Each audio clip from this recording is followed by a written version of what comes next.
Today is Thursday, October 23rd. We'll tell you about President Trump's first direct punishment against Russia as peace talks have fallen apart. Also, how America's military action against drug traffickers has widened, and new controversy over demolition at the White House. Plus, a powerful storm takes aim at the West Coast. Some tech leaders say AI superintelligence is too risky, and a wild bear pays a polite visit to a zoo. Those stories and even more news to know next. Welcome to The Newsworthy. All the day's news in around 10 minutes. Fast, fair, fun, and on the go. I'm Erica Mandy. Thanks so much for being here. You ready? Let's do this. Well, there have been new setbacks in the quest for peace in Ukraine. And with that, President Trump is getting tougher on Russia. The president says he canceled his upcoming meeting with Russia's President Putin since diplomats have not seen much progress in ceasefire talks. And Trump says he didn't want to waste his time. Then the White House unveiled new sanctions targeting Russia's two largest oil companies. They cut the companies off from much of the international financial system and keep other businesses from working with them. And it's a big deal since oil is one of Russia's largest revenue sources, helping to fund the war in Ukraine. These are the first direct measures the U.S. has taken against Russia since President Trump returned to office. They also came as Russia launched new intense strikes in Ukraine. Power plants and a kindergarten school were hit, and more than a dozen people were killed. The day before, Ukraine's military attacked a Russian chemical plant that apparently makes components for gunpowder, explosives, and rocket fuel used against Ukraine. Overall, fighting has been going on for almost 4 years now. President Trump met with NATO's leader yesterday to talk about the status of the war and the possibility of a ceasefire. The NATO chief said Trump was, quote, the only one who could get this done. To be continued. The U.S. military campaign against drug traffickers seems to be expanding. The Pentagon launched its 8th and 9th strikes against boats allegedly carrying drugs, and both were in the Pacific Ocean. Before this, all the strikes had been in the Caribbean Sea, but the Eastern Pacific is where much of the cocaine from the world's largest producers is smuggled. Still, lawmakers from both sides of the aisle have expressed concerns about Trump ordering military actions without authorization from Congress. And some Democrats say even if Trump had gotten authorization, they would not agree with it, since they say it would be better to stop the boats and interrogate those on board to find the source of the drugs rather than just killing everyone. But the Trump administration is defending the strike, saying they're meant to save Americans, and they say they're on solid legal ground. President Trump says strikes on land could be next. A powerful storm is expected to bring heavy rain, strong winds, and mountain snow to parts of the western U.S. We're talking 5 inches of rain or more in some spots, and up to 2 feet of mountain snow. Plus, there could be strong winds and flooding in some spots. The storm is expected to start impacting the Pacific Northwest tonight before moving into Northern California tomorrow. And it could stick around for a while with more rain and snow through the weekend. Forecasters say this unsettled weather pattern could continue through the end of the month, with the possibility of more storms like this. Earlier this year, the Trump administration stopped updating a federal database that tracked the cost of extreme weather. But the nonprofit group Climate Central just put out its own version of it. It was spearheaded by a former NOAA researcher who managed the federal database for 15 years, and he's now using the same methodology. The new database shows through the first half of this year, disasters across the U.S. caused more than $100 billion in damage. And that makes this the most expensive start to any year on record. All in all, it says there were 14 disasters that each cost at least $1 billion in damage. This information is used by the insurance industry, policymakers, and researchers to understand and plan for the future. NOAA responded by saying it appreciates that the database can continue without the American taxpayer paying for it. Separately, President Trump still says he wants to eventually shift disaster relief and recovery from the federal government onto the states. A panel is expected to recommend changes to the way FEMA operates by the end of next month. President Trump's White House renovations are turning out to be far more extensive than originally reported. The entire East Wing is now being demolished to make way for Trump's ballroom. Originally, Trump said the White House would not be touched and the ballroom would just be next door. But yesterday, he confirmed the change, saying in order to do it properly, we have to take down the existing structure. Since this is one of the most historic buildings in the U.S., many Democrats have been angry and have questioned whether the Trump administration followed proper protocols, though the White House has dismissed the criticism as manufactured outrage. And it points out how many former presidents have updated and modernized the White House, not just Trump. The White House says it will submit plans for the ballroom construction for review by the National Capital Planning Commission. The National Trust for Historic Preservation has asked the Trump administration to pause that demo until the review is completed. It's also brought up concerns about the ballroom overwhelming the White House, since plans say the ballroom will be 90,000 square feet and the White House is 55,000 square feet. Either way, the demolition part of this project has already begun and is expected to be finished within days or a couple of weeks. More news still coming up, but first, a break to talk about our sponsor. As a parent, I know how hard it can be to find something that's both healthy and something kids actually want to take. But my 4-year-old loves his Hiya vitamins and probiotics. He even asks for them like they're a treat. And I love that I can feel good about it too. Unlike typical kids' vitamins that are filled with sugar and gummy junk, Hiya is made with a clean formula of fruits and vegetables, packed with 12 organically sourced fruits and veggies, 15 essential vitamins and minerals, and 0 added sugar. And are you tired of battling with your kids to eat their greens? Hiya now has Kids Daily Greens Plus Superfoods, a chocolate-flavored greens powder designed specifically for kids, packed with over 55 whole food ingredients to support brain power, development, and digestion. Just scoop, shake, and sip with milk or any non-dairy beverage for a delicious and nutritious boost your kids will actually enjoy. We've worked out a special deal with Hiya for their best-selling children's vitamin. Receive 50% off your first order. To claim this deal, you must go to hiyahealth.com/newsworthy.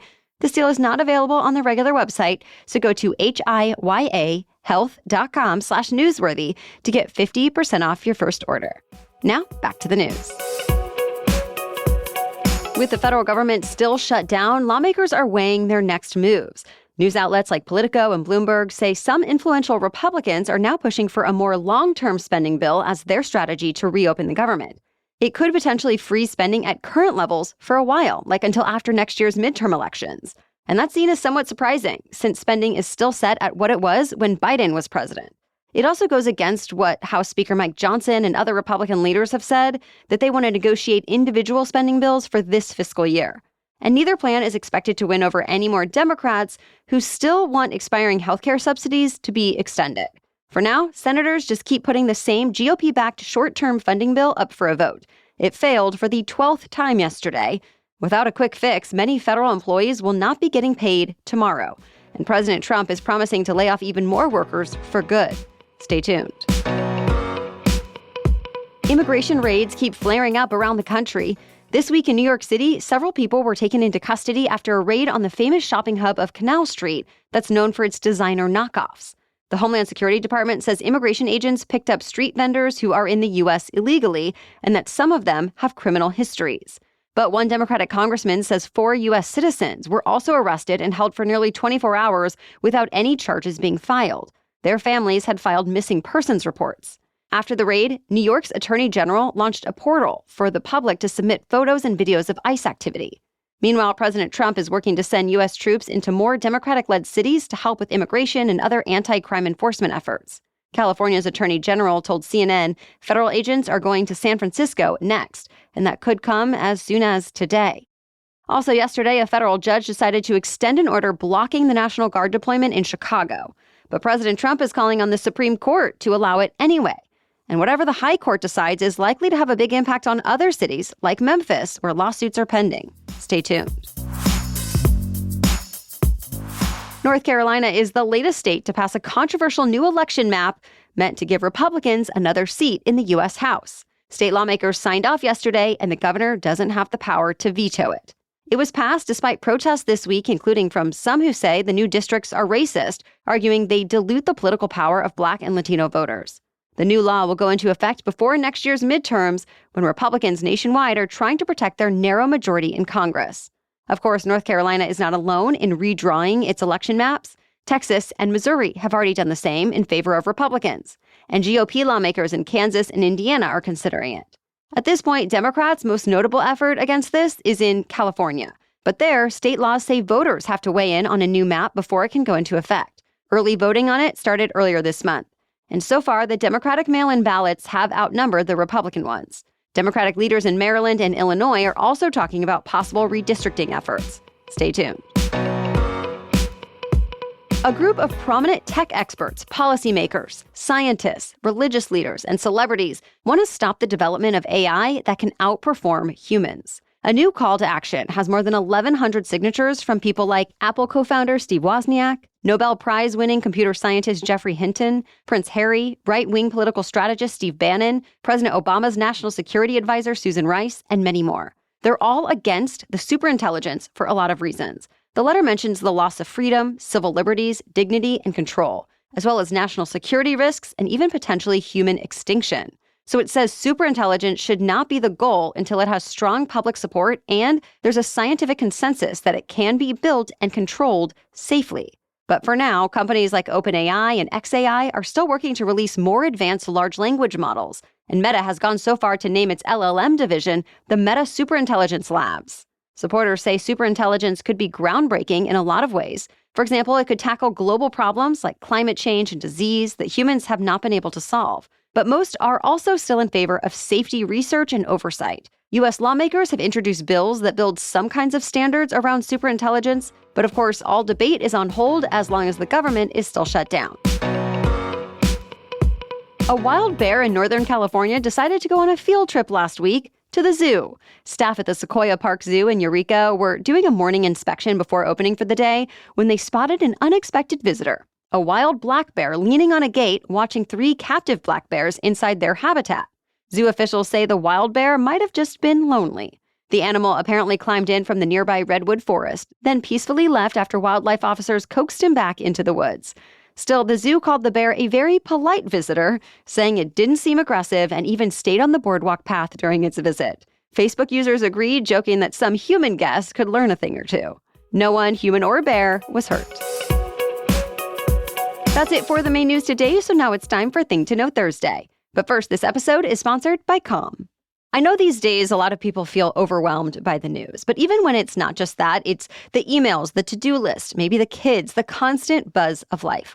When I start to feel that building up, I turn to Calm. It's the #1 app for sleep and meditation, and it's like having a little reset button in my pocket. Calm offers guided meditations to help work through anxiety and stress, improve focus, and build healthier habits. I appreciate morning meditations to start my day on the right foot.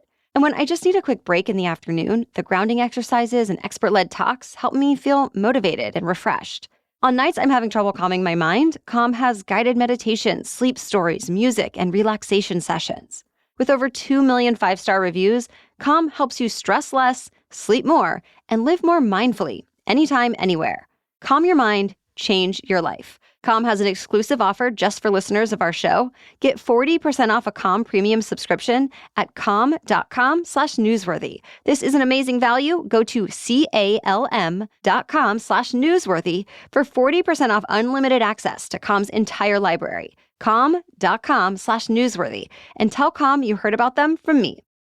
Now back to Thing to Know Thursday.